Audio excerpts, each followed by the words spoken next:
ইসরায়েলের বিরুদ্ধে যুদ্ধ ঘোষণা করা উচিত। যেমনটা ইরান, যতটুকু ইরান মুসলিম কান্ট্রি, কিন্তু ইরানকে যুদ্ধ মানে ইরান কিন্তু ওদেরকে বলছে যে যুদ্ধ থামানোর জন্য, ওইরকমভাবে কিন্তু কেউ কোনো কথাই বলছে না, যেটা হচ্ছে আরব বা অন্যান্য মুসলিম কান্ট্রিগুলো কেউ কিছু বলছে না। আমি চাই যাতে এটা সবারই চাওয়া যাতে মুসলিম দেশগুলো গাজার পাশে দাঁড়ায় এবং অতি শীঘ্রই পৃথিবীকে একটি শান্তিপূর্ণ পরিস্থিতিতে ফিরিয়ে আনতে পারে।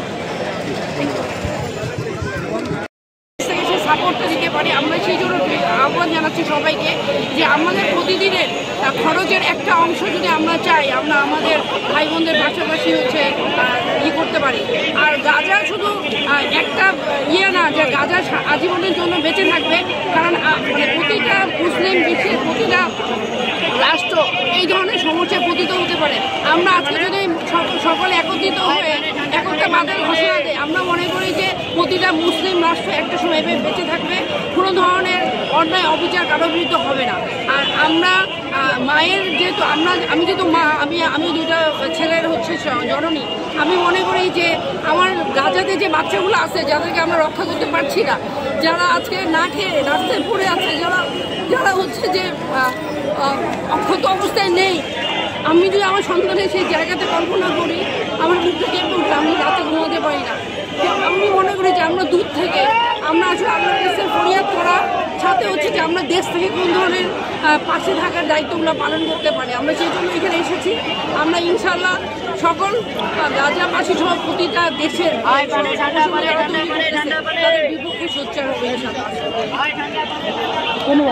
আন্তর্জাতিক যুদ্ধ আইন লঙ্ঘন করেছে এবং তার আমি আরও বলতে চাই যে বর্তমানে পৃথিবীর ইতিহাসে যে ধ্বংসযজ্ঞ চলতেছে ফিলিস্তিনে এবং ইসরায়েলের দখলদার বাহিনী প্রতিদিন কত মায়ের কোল খালি করছে, তো এইগুলো আসলে পৃথিবীর ইতিহাসে একটা চরম অমানবিক কথা এবং এজ এ মুসলিম ও নন মুসলিম আমাদের সবারই উচিত একত্রিত হয়ে এটার বিরুদ্ধে দাঁড়ানো এবং আমাদের এই অবস্থান কর্মসূচি এবং এই সংগ্রাম ততদিন পর্যন্ত চলবে যতদিন না ফিলিস্তিন স্বাধীন হবে এবং ফিলিস্তিনের মানুষ হাসতে পারবে এবং ফিলিস্তিনের আকাশে মুক্ত বাতাস বইবে। আমরা এটাই চাই। আপনার কি মনে হয় ইসরায়েলের বিরুদ্ধে যাওয়ার জন্য কোনো একটা নির্দিষ্ট না, আমি এটা মোটেও মনে করি না যে শুধু মুসলমান হলেই যে আমার ইসরায়েলের বিরুদ্ধে যেতে হবে এর কোনো মানে নেই, কারণ এটা একটা অমানবিকতা এবং মানুষ হিসেবে আমরা সর্বদাই মানুষের পাশে থাকবো, এটাই কিন্তু আমাদের চরম শিক্ষা।